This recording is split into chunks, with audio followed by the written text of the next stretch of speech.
You know that person who brags about not caring? The one who tells you they're above drama while their jaw clenches tight enough to crack molars? The one who quotes spiritual teachers about letting go but hasn't cried in 7 years? Let me tell you something that'll make your stomach drop. They're not evolved. They're not enlightened. They're terrified. And the worst part? You might be one of them. I've spent years studying attachment disorders in clinical settings, and I've watched something horrifying unfold. Detachment, the thing we've been sold as emotional maturity, has become the most sophisticated defense mechanism of our generation.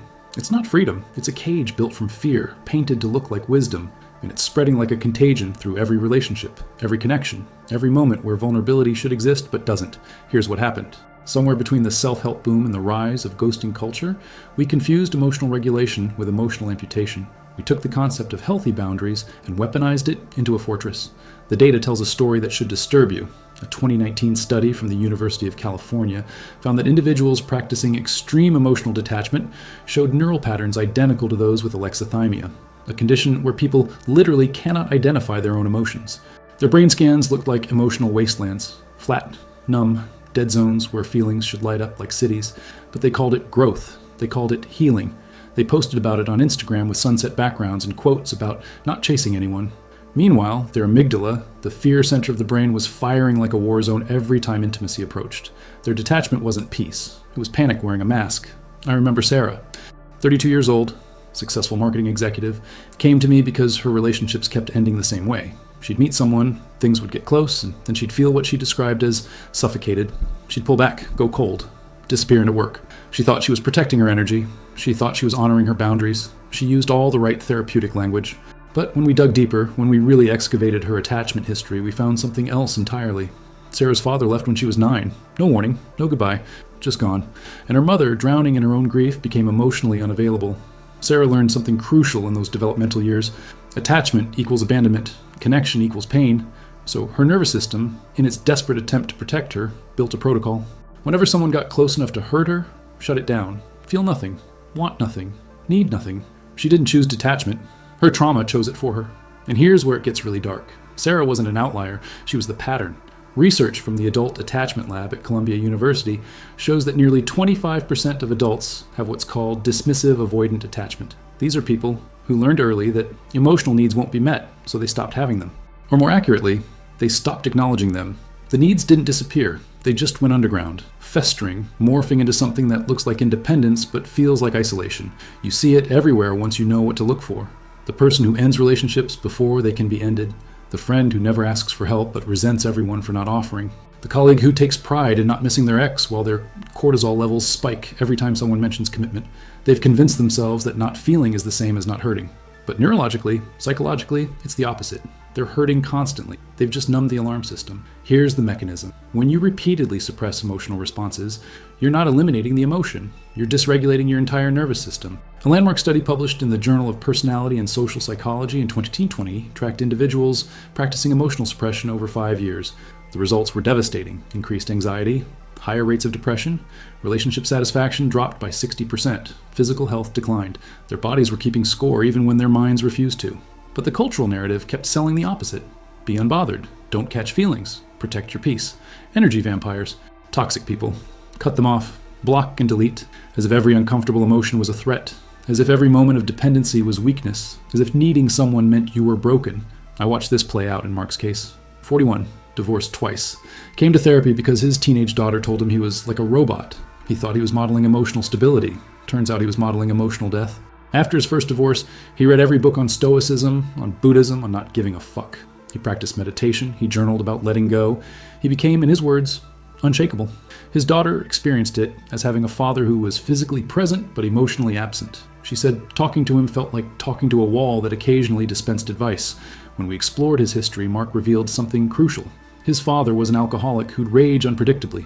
Mark learned to flatten his affect, to show nothing, to become invisible. It kept him safe. And when his marriages fell apart, when he felt that same unpredictable emotional chaos, his system defaulted back. Shut down. Feel nothing. Survive. He called it detachment. His nervous system called it freeze response. His daughter called it abandonment. The tragedy is that Mark genuinely believed he was healing. He thought emotional detachment was the goal. Nobody told him that healthy detachment means you can step back from a situation while still feeling your feelings. Nobody explained that what he was practicing was dissociation, a disconnection so profound that he'd severed himself from his own emotional reality. And in doing so, he'd severed himself from everyone who tried to love him. But here's what really keeps me up at night. This isn't just affecting individuals anymore. It's becoming a collective pathology. We're raising an entire generation that thinks emotional unavailability is attractive, that treats vulnerability like a liability, that measures strength by how little they care instead of how deeply they can feel. The research shows that rates of loneliness have tripled since 2018. Connection is dying, but we're calling it evolution. And the science behind this is even more disturbing than you'd think. When you practice emotional detachment long enough, your brain physically changes. Neuroplasticity isn't just about learning languages or playing piano. It's about survival. And if your survival strategy is to not feel, your brain will oblige. It'll prune the neural pathways associated with emotional processing. It'll downregulate your mirror neurons, the ones responsible for empathy. You're not just pretending not to care. You're training yourself into a state where caring becomes neurologically difficult. I saw this with David. 28 years old, worked in tech, came to me after his girlfriend of 4 years left him. She told him it was like dating a therapist who'd never met her. He'd listen, nod, offer solutions, but never seem affected. She could be sobbing, and he'd remain calm. She thought at first it meant he was stable. Later, she realized it meant he wasn't really there. David was confused. He thought emotional stability meant never being destabilized. He'd spent his entire 20s reading about stoicism, about cognitive behavioral techniques, about reframing negative thoughts. He'd become so good at managing his emotions that he'd managed them right out of existence. The brain scans told the real story. His anterior cingulate cortex, the region responsible for emotional awareness and empathy, showed significantly reduced activity compared to healthy controls. But here's the disturbing part. This wasn't a congenital condition. This was acquired. He'd literally thought his way into emotional numbness. Every time a feeling arose, he'd intellectualize it, rationalize it, explain it away. And his brain, efficient organ that it is, eventually stopped producing those feelings with the same intensity. Why waste energy on signals that get ignored? This is what the detachment industry doesn't tell you. Every influencer selling you courses on unbothered energy, every coach teaching you to high value yourself out of emotional investment, every guru promising that detachment equals freedom. They're selling you a ticket to emotional anhedonia, the inability to feel pleasure from things that should bring joy. And the cruelest irony? You won't even feel bad about feeling nothing. You'll just feel empty, hollow, like you're watching your life through bulletproof glass. The research on this is conclusive and horrifying. A 2021 longitudinal study from Stanford tracked individuals practicing extreme emotional detachment over 3 years. They found something called affective forecasting errors. These people couldn't accurately predict what would make them happy or sad. They'd lost touch with their own emotional landscape so completely that they couldn't navigate it anymore. They'd make decisions, enter relationships, leave jobs, and feel nothing. No regret, no joy, no anything. They'd achieved detachment, and it had cost them their humanity. But let me tell you about the cases that really haunt me. The ones where detachment didn't just numb emotions, it created something darker. I worked with a woman named Jessica, 35, surgeon, brilliant mind, came to me because her hospital mandated therapy after a colleague reported her for inappropriate affect during a patient death. The patient was a child, 7 years old, died during a routine surgery due to an undetected congenital defect. The parents were devastated. The staff was crying, and Jessica felt nothing. She reported the death, filed the paperwork, and went to lunch. She wasn't a psychopath. Her PCLR score, the standard assessment for psychopathy, was well within normal range. She had no history of conduct disorder, no evidence of the dark triad traits. What she had was a decade of practicing emotional detachment so thoroughly that she had developed what we call acquired alexithymia. She couldn't identify emotions in herself or others. The neural networks had atrophied. And now, when a situation demanded emotional response, her brain had nothing to offer. Just silence. Just void. Jessica told me she'd started practicing detachment in medical school. The emotional weight of patient suffering was too much, so she learned to compartmentalize, to see bodies, not people, to focus on the clinical, not the human. It worked. She became an excellent surgeon, steady hands, clear mind, no hesitation. But somewhere along the way, she couldn't turn it back on. The detachment that protected her in the operating room followed her everywhere. To dinner with friends, to bed with her partner, to her nephew's birthday party. She was present but absent, there but gone, a ghost in her own life. And here's what terrified her most. She couldn't remember the last time she'd cried. Not at her father's funeral, not when her relationship ended, not ever. She'd achieved perfect detachment, and it felt like death. She described it as being underwater all the time. Sounds muffled, colors dimmed, everything at a distance. She wanted to feel something, anything, but the machinery was broken. The pathways were severed. She'd practiced not caring so well that caring became impossible. The neuroscience explains this perfectly. The prefrontal cortex, your rational brain, can suppress the limbic system, your emotional brain, through repeated inhibition. It's like a muscle. The more you use it to shut down feelings, the stronger it gets. Eventually, the suppression becomes automatic. You don't even have to try. Your brain just does it. And the limbic system, starved of activation, begins to atrophy. The connections weaken. The responses fade. You've literally thought yourself into emotional paralysis. But society celebrates this. We call it emotional intelligence. We call it maturity. We give promotions to people who don't let emotions cloud their judgment. We swipe right on dating profiles that promise no drama, no feelings, no catching feelings. We've built an entire culture that rewards emotional absence and punishes emotional presence, and we wonder why depression rates are skyrocketing, why suicide rates keep climbing, why people feel more alone than ever despite being more connected than ever. Now here's where it gets truly disturbing. The people who practice extreme detachment aren't escaping control. They're just shifting who's in control. Let me explain. When you detach from your emotions, you're not freeing yourself from them. You're handing control to your unconscious mind. Your unconscious mind is a primitive, traumatized animal that only knows fear and survival. It doesn't reason. It doesn't negotiate. It just reacts based on every wound you've ever buried. I worked with a man named Thomas, 47, CEO of a mid-sized company, came to me because he kept sabotaging relationships right when they got serious. He'd meet someone, fall hard, things would be intense for 3 months, and then he'd find a reason to end it every time. He thought he was being discerning. He thought he was protecting himself. He used phrases like not settling and knowing my worth. But when we mapped his patterns, we found something else. Every relationship ended exactly when his partner said, "I love you." Not a day before, not a week after. The moment those words were spoken, his detachment protocol activated. Thomas didn't remember this consciously, but his mother had severe bipolar disorder. She'd tell him she loved him in manic phases, then disappear emotionally for weeks during depressive episodes. By age 12, Thomas had learned that "I love you" was a warning. It meant abandonment was coming. So his unconscious mind, still operating on that 12-year-old's logic, was protecting him. The moment someone said those words, his system flooded with cortisol. His heart rate spiked. His amygdala screamed danger.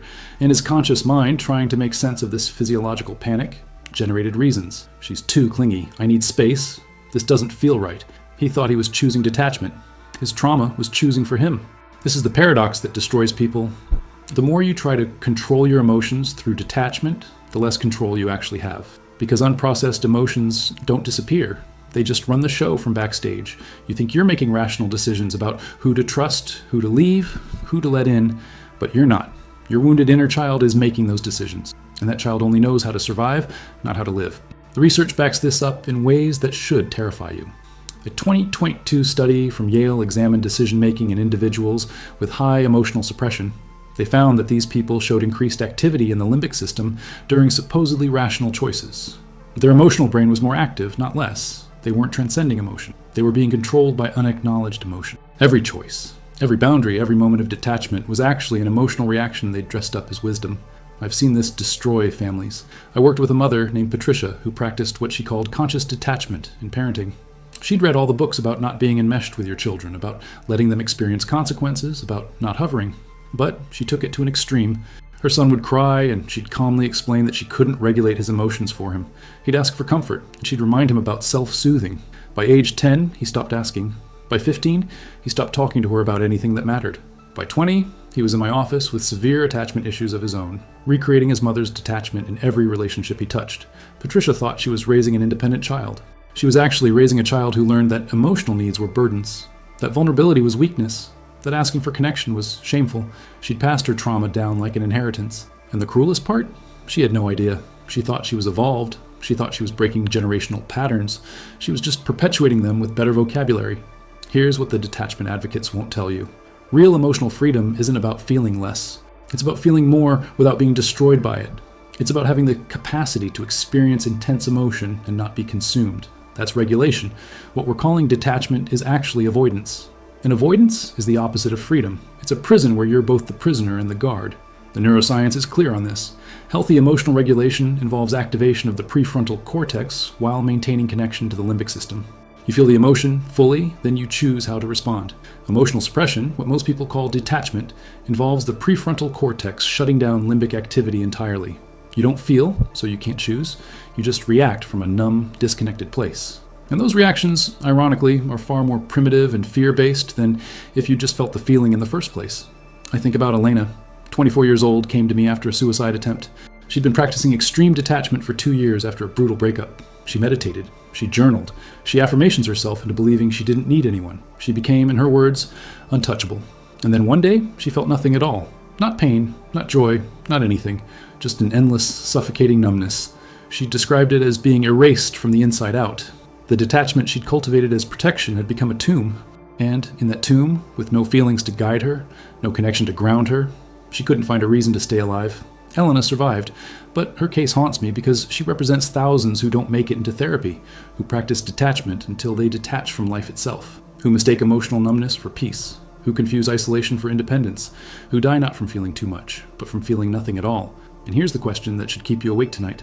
When you practice detachment, when you pride yourself on not caring, when you congratulate yourself for cutting people off without a second thought, who's really in control?